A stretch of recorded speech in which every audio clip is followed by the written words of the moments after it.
Hi, everyone. Welcome back to the podcast. If you're a new listener, welcome. If you're a veteran, thanks for coming back and getting more punishment from Hans. Just kidding. No, I'm just joking. It's all right, man. Yeah, it's okay. We're going to talk today about testing of pups. How do you, that's a good one. Like, how do you know? Punishment? Why were you shy about punishment? Punishment is good, man. Punishment is good. We get it every weekend from Hans. You know, I was doing judo, right? I told you, right? Yeah. I had a sensei, we call him Kazik, you know, and he would walk and you practice randori, you know, and you were so tired, you think you're completely exhausted.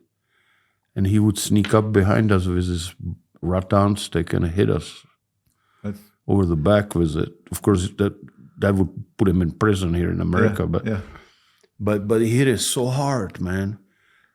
It just, your eyes were watering from the pain. Yeah. You know, it was really painful. And he says, kokoro, which in Japanese mean heart or spirit or fire. Yeah. And also mean that stick. Yeah. Yeah. It was like 3-foot bamboo stick or rattan stick.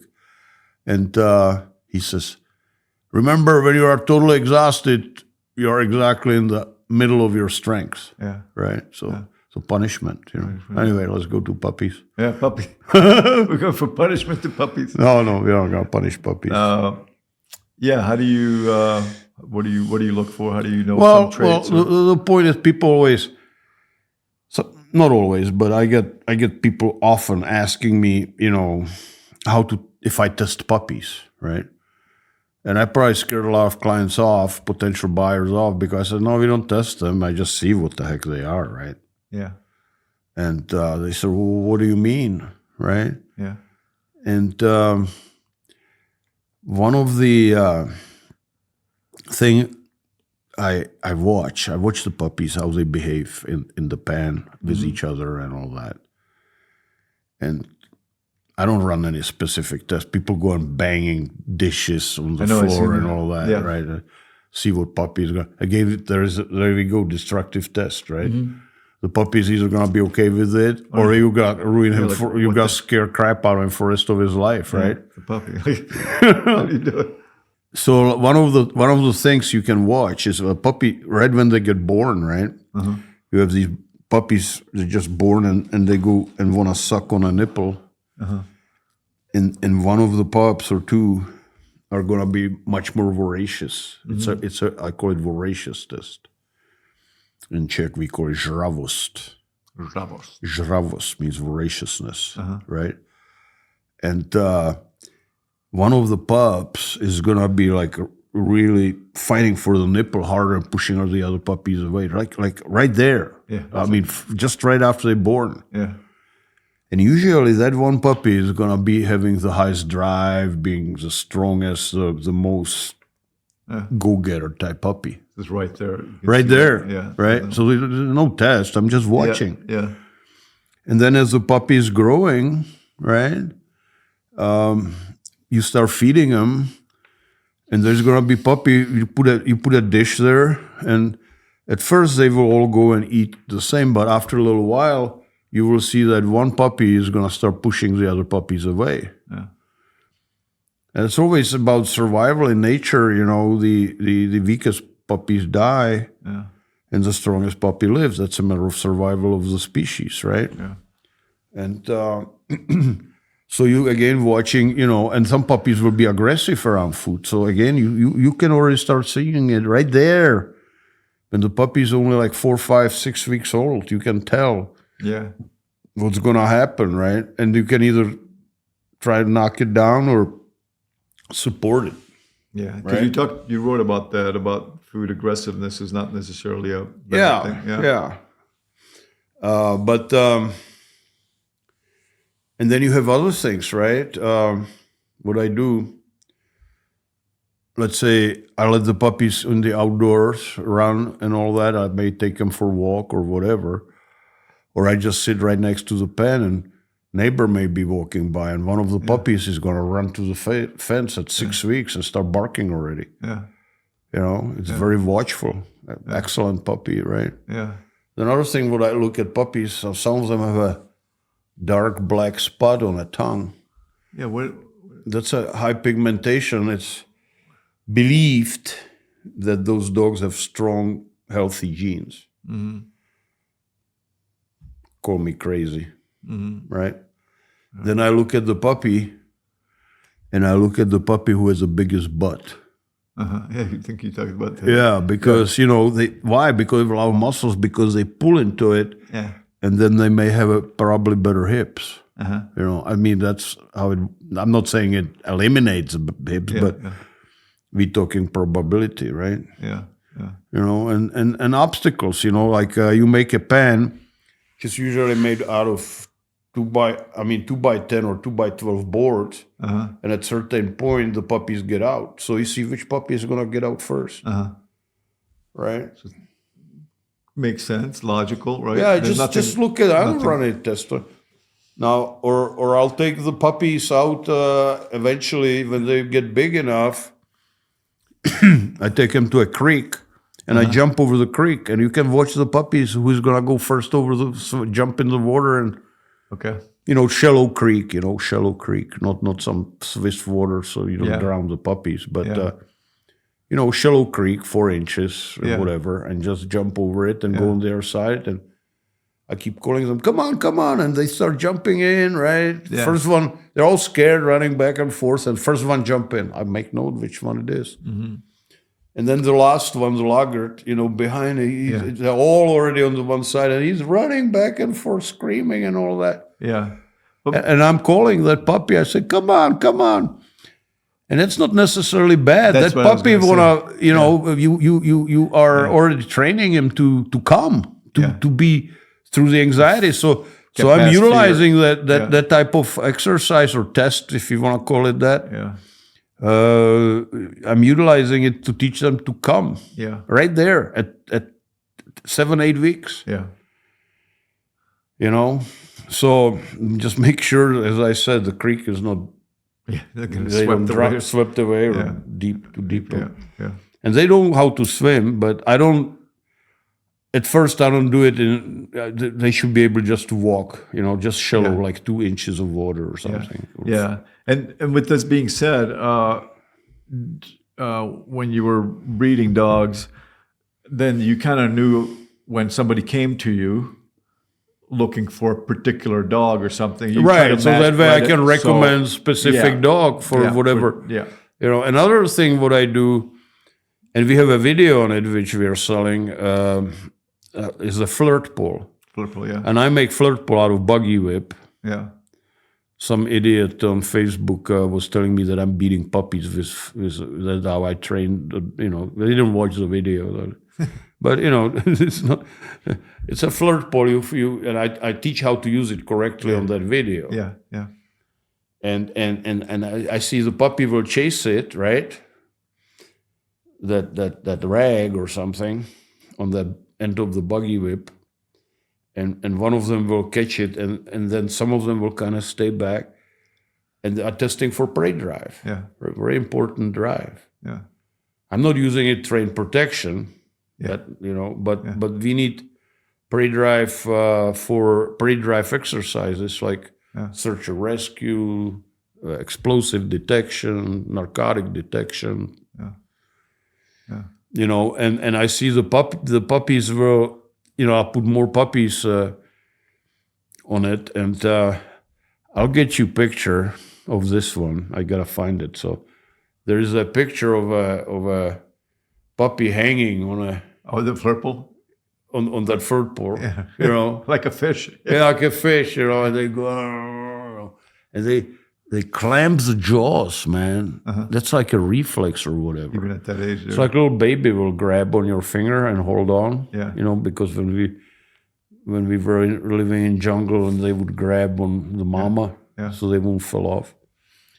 Same thing, right? So the puppy just grabbed that prey and won't let it go.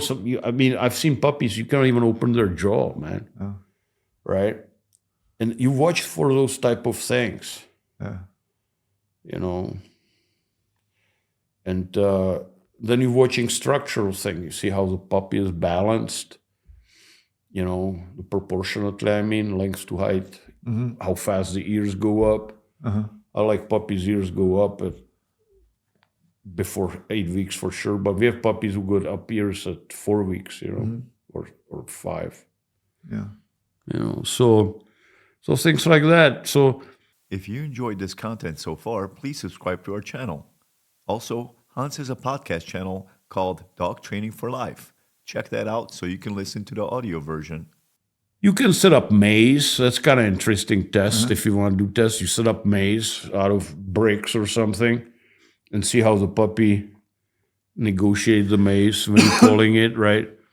I like the puppies the best who says F the maze and they just go right over top of everything. Yeah. So that's fun, Yeah. That's about it.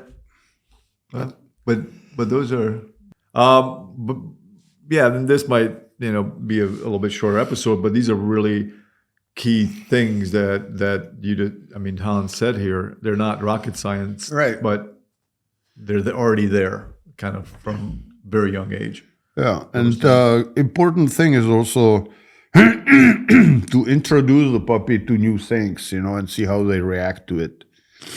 Don't keep them just in a pen. Take them for a walk, one at a time. Yeah. In a group, Yeah. and one at a time. Yeah. But these people do these silly, we're talking about that on Hans, these real loud milk cartons. Like, it's a puppy. Like, you don't want to scare the puppy. Yeah, shooting guns around and come all. on. Like, Yeah. or is it a... Okay, all right. Do that to a baby. We'll see how it goes. Yeah. Well, don't do destructive testing. Yeah, destructive testing. Do not do that. Yeah. Because, that's a good one. So, yeah. Anything you want to add to it? That's No. about it. All right. I mean, you know what? One of the most important thing I think is to watch the voraciousness of the pup. The puppies who are the most voracious are gonna be the most pain in the butt, good way or bad way. Yeah. Yeah. But in the same time, some people might not want that, right? So that's why, Right. You don't want don't wanna super sell- voracious puppy if you have 3 babies and or no experience with them no whatsoever. experience Yeah. with dogs and just want to have a couch potato. Yeah. Right. But Jinipo, seemed to me Jinipo always had a good balance of, you got the drive, you have these characteristics, but you also have a good, You're supposed to be saying Alpine Canine. well, yeah. But I mean, we're talking, Yeah, well, I'm part of Jinopo, right? Yeah, I mean, Hans is Jinipo. I mean, he's Right. part of, he's the part of it. But I'm just saying, and you were breeding dogs too, so Right. you had the balance. You tried to have those dogs balanced where they're Well, not. I read the dogs, like the way I told you, Yeah. and you don't need to watch too many things, Yeah. And there's one good test. Forgot. You take the pup. That's a test. You take the puppy, right? Yeah. And put your fingers on his chest and flip it upside down on his back, Yeah, and what? and hold the puppy. Yeah, Just calmly hold it down, legs up in the air, Yeah. spine on the floor or Yeah. surface, yeah, and look at your watch. And usually it's like take 10 seconds, right? Some puppies, they start fight you right away, right? Some puppy takes a little while, and some puppies start fighting at 10 seconds, and some never. okay, And from that, you can tell the personality of the puppy, how they're going to be. So if I want to have a police dog, for example, I would pick up the one who just want to fight right away. okay. So the longer the puppy stays, Yeah, more Generally likely it would be good puppy family. for a family Yeah, with yeah, kids and yeah, stuff, yeah, right? Yeah, not to say the dog if it's. I trained think correctly. personally, I don't like any extreme of this particular test. I like the long? dog to be right in the middle. Like time wise, what have you seen? 5 seconds, Okay, so 4 to 6. you'd be happy with. Yeah, that's what I would look for. Okay. Now if I'm having like a crack delership stuff, You want- I want the one which will start flipping right away. Yeah. Yeah. And if I have triplets and goat, and You want like I want 5 minutes? I want the one to 10 seconds, No, just kidding. or the one who never turns. Yeah, that's a good one. That's a really good test. Yeah, Good. yeah. nugget. That's a test. That's not, Yeah. and you can just do it, and you test that puppy somewhere around 6-8 weeks. Okay. For this particular thing. Okay. It's a good one. Yeah, that's a good one. Good advice. That's a good one. Hans I has a almost lot forgot of Hans has a lot of cards in his file cabinet, so it just sometimes takes. Gotta pull the right file. They're there, but my friend said that he's in he's in 70s, and he says it's not really. I'm not losing my memory. It's just I have a lot of files. Yeah, I need to. It takes more time to go back to the files. yeah. But Well, I was able to put it in, so that's good. That's good. It's not like I call you tomorrow. We forgot this. You gotta. Although sometimes Hans listens to the podcast like, oh man, we should have added this or that, but it'll come up in the other one. So Yeah. we'll add it in. So yeah. All right. Thanks everyone for listening. Make sure you subscribe, share, push that button down below, and visit alpinecaninereel.com. That's where the training videos are. And real is spelled Real, like not fishing reel, but realistic reel.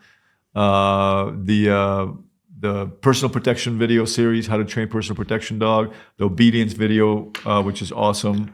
The how to feed puppies raw. The art of war.